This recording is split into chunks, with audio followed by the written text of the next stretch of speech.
Hi everyone, ayan, Mega Love Shoutout. Once again, this is Teacher N na bumabati sa inyo ng magandang umaga, magandang hapon at magandang gabi sa lahat. So once again guys, ayan, maghahatid ako muli sa inyo ng isa na namang exclusive interview dito kay Kalingap One TV or dito kay Ato. So ayan, ako'y natutuwa na napag-unlakan niya akong ma-interview siya. And yun nga, ang sabi niya sa amin ay wala daw siyang sama ng loob doon sa mga panahong minsan na namin siyang na-reactionan ni Kalingap Maymay nung kami ay nasa MERD, ayun, with Ate Emmy. So yan, ako na may natutuwa na sabi nila ay hindi daw talaga sumama ang kanilang loob dahil mas tinake daw nila yon na kumbaga parang challenge sa kanila. So kumbaga parang advice, yun, parang advice sa kanila na dapat ay hindi ganun ang kanilang mga gagawin. And syempre, sabi nila, trabaho lang naman daw namin yun, na kumbaga, magdisiplina. So nakakatuwa na may mga ganun tayong mga kasamahan dito sa Kalingap na hindi nagtatanim ng sama ng loob. So shout out dito kay Bro One TV. So mga Kalingap, this is my exclusive interview dito kay Bro One TV. Panoorin po ninyo mga Kalingap. Ayan, sige lang. Siyempre bago ang lahat, gusto mo lang mag-shout out Kita kasi mo yun, sa mga, nakasabit. sa mga, Ay, kita yung nakasabit? baya mo lang, sa mga supporters ni Ni One TV Vlog. ni One TV Vlog, saka ni, also known as Ato. Ayun, sana padikit naman sa amin. Sige po. At pa-suporta naman ang aming Kalingap Radyo Balitaan right after ng premiere ni Kuya Bano, 9 p.m. Oo, 9 regular schedule namin. I-share ko po ito. Oo, yan, maraming salamat. So, ayun, sis, di ba maraming natutuwa kay Ato? Oo, ang dami. Sobrang sobrang teacher Oo. and channel. Maraming salamat din kasi kumbaga maraming pinagdadaanan pero still na marami tayong napapasaya na tao. Oo, tama ka dyan. Kumbaga tayo na bilang mga part ng Kalingap, marami din tayong pinagdadaanan. Kumbaga sa camera, masaya tayo, pero yung mga personal na life natin, hindi nila alam na meron din tayong mga pinagdadaanan Yes po. na kailangan nating ma-overcome. Yes po. Oo, syempre sa harap ng camera, kailangan maayos talaga. Opo. Alam nga na magsasabi tayo ng problema, hindi sila manunood. Oo. Diba? Tama. Gusto nila mga Oo, good vibes. Good vibes lang talaga. So, yun nga, ang good vibes na yun ay naibibigay ni Ato sa atin. At saka ni Yoyo. Yo-yo, Yo-yo. yung kanilang Oo, tambalan. kanilang tambalan, ang tatlong itlog. So, may mga ba talaga kayong talent? Actually po, siyempre salamat na sobra una kay Kuya Bal and kaya Ted na siyempre kay Boss Kalinga para po sa pagbigay ng opportunity din na mapasok po ako sa PRT Boys, bilang isang PRT Boys, bilang parang isang talent na rin na di ko po alam na meron pala ako ganung talent. Oo. Ayun. Kasi sabi nga po ni Boss Rab sa akin nun, kasi yung acting na ganun, parang pang professional na. Pero actually nagagawa natin ng maayos and siguro tulong na rin ng mga kasamahan ko po siyempre kay Boss Kalinga po. Sobrang masaya ako dahil nga po, kumbaga tanggap ng mga tao. Yes. And yung ginagawa natin, Oo. ginagawa namin. Kaya sobra pong salamat. Siyempre sa inyo din po, sa mga, alam ko nakanood kayo. Nanonood Nakikita niyo kami po palagi. Mga silent na pero nanonood kayo. Kasi kumbaga nakakabigay ng aliw. Kumbaga parang kapag stressful ka sa work mo, mag-tune in ka lang sa mga video ni Kalingap Rab at sa kanila Ato, matutuwa ka na dahil sa mga pinapakita nilang mga nakaka-good vibes. Sa tingin mo, itong mga ganitong klase ng pag-video, mga good vibes na video, sa tingin mo, din siya, makakatulong din siya sa programa ng Kalingap? Yes po, kasi yun po kasing ginagawa namin, di ba, sa channel ni Kalingap Rab. Oo. Nandun yung charity, yung Oo. pagtulong, and siya samahan po ng good vibes. Kumbaga yun po mga nanonood. Gusto kasi nanonood, yung tumutulong ka na, masaya sila. Naging masaya pa sila. Kasi kung like, kunyari di ba, puro vlogs tayo ng charity din, tapos hindi sinasamahan ng counting good vibes. Kahit po si Kuya Bal, pansin niyo sa mga video, wala siya masyadong pinapasok sa video, pero siya, nakakagawa siya ng sarili niyang good vibes sa tinutulungan. So hindi lang umiiyak dahil sa nakatanggap ng mga tinutulungan. Naging masaya sila kasi masaya yung kausap nila. And yung mga viewers po, masaya din sila sa napanood dahil nag-good vibes sila. Like mga OFW. Masaya sila. And bukod sa natatouch po yung puso sa ginagawang pagtulong ng mga Kalingap partners sa siyempre pangunan ni Kuya Bal. And nadadagdagan pa ng other good vibes. Oo. Na bigay. kumbaga sabi nila ano daw, stress reliever daw talaga itong Oo nga po. mga uploaded videos na Kalinga Prab. Ano? Oo. So syempre kasali ka na doon, hindi ka man kumbaga, hindi ka man nasa love team, pero part ka. Part siya ng love team. Oo, ng mga episodes na ini-upload mapa Jongkarl, mapa Fiance, naandun siya eh. Kumbaga, parang siya yung ano, icebreaker. Siya Oo. yung gate crusher, Oo. di ba? Yung nagkukos ng mga ano, ng mga gulo. Pero hindi gulo na as in masakit sa ulo, kundi gulo na nakakatuwa.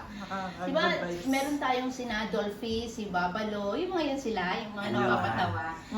At oo, pero nagiging sikat na din sila kung gaano kasikat yung mga love team. Ganun na din sila. So, Hindi man po sikat. hindi, sikat na. Famous na Oo, famous na. Kasi dati pa rin po, kumbaga, siguro nababago lang din po unti-unti yung maraming nanonood. Oo. Pero kumbaga hindi pa rin po ganun ka sasabi nga sikat. Siyempre sobrang talagang inulit ko yan, nagpapasalan kay Boss Kalinga Prab kasi nga sa pagtitiwala po. Kasi Oo. the more na pinapapasok kanya sa channel niya, andun yung tiwala eh. Oo nga, Andun na po tama. yung pagtitiwala niya sa'yo. Kaya salamat din talaga kay Boss Kalinga Prab. Sa mga viewers.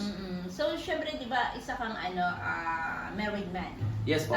Paano mo nahahati yung time? Na ma-manage pala yung time mo. Kasi syempre, kailangan din ng family mo ng time mo. Di Opo. ba? Kasi ano po, every month po umuwi ako doon. So may banding ko na, alam po ni Kalinga Prab, kasi nga sabi ni Kalinga Prab, uwi ka rin. Siyempre Oo. ganun po. Kasi para may time pa rin ako kahit 5 days doon sa Oo, pamilya ko, family. sa family banding. And, siyempre trabaho naman ito. Mm. Kumbaga, yung income ko din para din sa pamilya, Oo. yung sobra pagtulong po. Tama. Naintindihan naman po kaya sabi ko, salamat doon sa pamilya ko dahil suporta po. Oo. Yung walang, kumbaga, pagdududa ng ginagawa mo, walang gano'n. Oo. Salamat sa family ko. Galing naman. Kumbaga, Sa pagtitiwala napaka-smooth po. ng ano ng relationship ni Opo. Bro Juan at saka ng kanyang wife. Ano, walang marinig na mga ano. So, nakakatuwa kasi na-maintain niya yun na maganda at maayos. So, ayun, ang tanong ko lang sa tingin mo kaya, successful ka na as a charity vlogger? Na-reach mo na ba yung pangarap mo? Hindi pa po. Or parang may kulang pa na Kulang. gusto mo pang may makamit? Ano yun? May kulang pa po. Ang gusto ko kasi talaga po, sabi ko nga, kumbaga mas marami pang tulong. Mas marami pang matulungan po. Kasi hindi pa ano eh. Kumbaga, wala pa sa kalahatian yung tulong na nagagawa sa ating mga kabayan. Kahit may mga achievement na rin po na ako kasi nakilala po sa mga homeless po, Oo, di ba? oo, Yung mga napauwi ko po sa kanya-kanyang pamilya na Oo. almost 12 years. Meron pa dyan na 50 years, hindi ko pa nagawa, hindi ko pa natapos. 50 years Oo. na hindi sila nagkikita, pero napag-usap ko na. Yung pagkikita-kita na hindi ko pa nagawa. Yun po yung mga achievement, pero marami pang gusto gawin. Marami. Ang galing naman. So, Marami pa po. talagang charity, more on charitable works. Oo, Opo. talagang. Sabi ko So, nga, ayun, si Karen, di ba, busy din, naging busy din sa mga halos everyday, kasama tayo na Oo. Pag minsan kasi, pag wala, hanapin ka na, may shoot tayo, kailangan pa. So, sabi ko nga, pag may time, gawa tayo ng pagtulong. Kung mayroon man tayong pantulong, tuloy lang sa pantulong. So, kung ba parang sarili mong content? Content sarili po, mong- personal content po. Oo. Yung kumbaga, yung parang, yung, yung scout ko. Scout yung mo vlog. tulong ko, Oo. yung mga ganun po. Kasi kami, magkakasama, siyempre, nagbablog din kami nung magkakasama po kami. Para meron tayong pang-charity. So, syempre, meron akong gusto itanong dito kay Bro Juan kasi may mga time na talagang siya ay aming, kumbaga, na ano yun, kumbaga, constructive critics. Hindi naman yun, parang pampuna. No? Opo. So, nagkaroon ka ba ng sama ng loob sa amin ni Sis Maymay or sa ibang mga reactors? May sama ng loob ka ba? O naiintindihan mo naman kasi trabaho lang? Teacher rin kasi nung di ba nag-ano nga po kayo, sa lahat sa mga K-boys, naintindihan po namin. Kasi kung sabi ko nga, kung may pagkakamali kang nagawa, mapuna ka, at least may tatama niyo po. Oo. Hindi naman kailangan po na napuna ka ng isang beses, magagalit ka na, magkasalita ka. Naintindihan po namin. Oo. Sabi ko nga, magkakaibigan naman lahat, Kalinga partners tayo. Oo. Kung ano man yung napuna, ituwid mo. Kung ano yung nagkamali ka ng bahagya, ituwid mo. Para hindi na po lumala pa. Oo. Kaya nalandaan niyo dati nung umakyat po ako sa inyo. Oo nga. Ba't daw ako magagalit? Parang nakikita ko sa mga comment.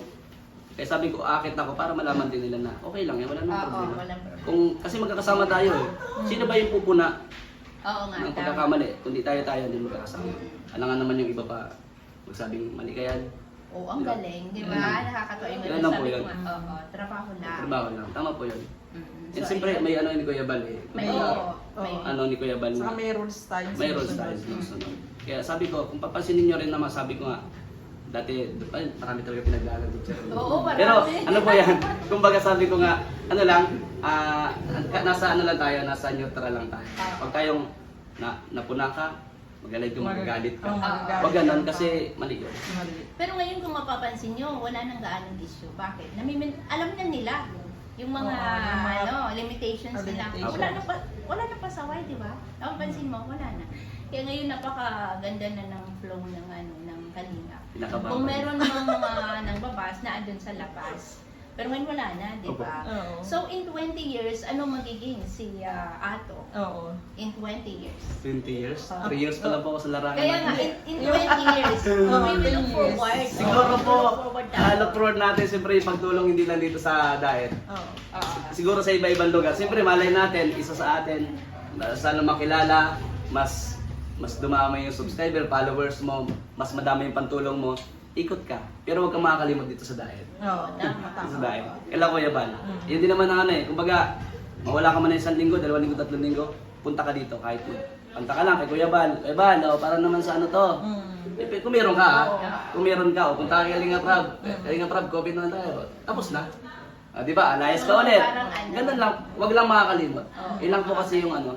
Kasi tayo, pag kasi Pilipino eh. Di ba? Hindi naman sa pag-ano, minsan pag-aalis. Oo nga. Wala na. Pero Iba yung nakakatawa. yun lang naman sa amin din. Pag-usapan din kasi namin yan na kahit dumaan ka lang, magpasalamat ka lang or magdala ka ng bigas dyan. Oo, masaya na si Kuya Juan. Masaya si Kuya Juan na naalala Si yan. Kuya Juan, masaya na Opo, yan. basta sabi ko lang meron. Oo, ayan, Bakit? syempre kinapanayam namin ang isang sikat, no? Isang ato. Kinakabahan. Ay! Jordan Iba Great, na ano kasi, po? iba na kasi ang life nito noon at ngayon. Bro. Isa na siyang sikat. Ayun. Bro, hindi po. Si Tol Joey the Great po yung sikat talaga.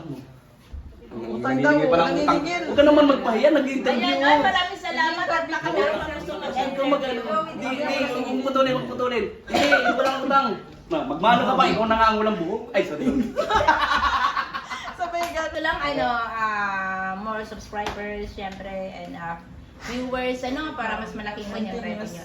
Continue sa pagcha-charity. At saka ang gusto ko sana hindi ka magbago. Yung Oo. suporta mo kay Kalinga Prab at kay Kuya Juan, sana ganun ka pa. Siyempre, still pa rin po. Oo. Kahit Tsaka tutulog ka sa tanghali ha. Para... Bakit? Ay, hindi ganyan na yan. Ganyan talaga Congratulations pala, bilang isang ato. Si Oo, Tingnan Ang galing. galing, oh. Ah, Galing well ang papel. done. Ang galing. Ate Jaren, until now, di pa siya nagbabago. Yan ang gusto ko sa mga Kalinga Ay, Parts. hindi man nagbabago. Ganyan pa Hindi yung nagbabago. Joey Di Ganun, Great. ganun, Mapag-asa. ganun pa rin sa teacher mabulot. Okay, salamat. Ayan pa, subscribe naman. Ano na mga channel. Please po, supportahan po natin channel, Teacher in Channel. At share po natin yung video natin. Salamat po. God bless po. Thank you. Salamat. Thank you.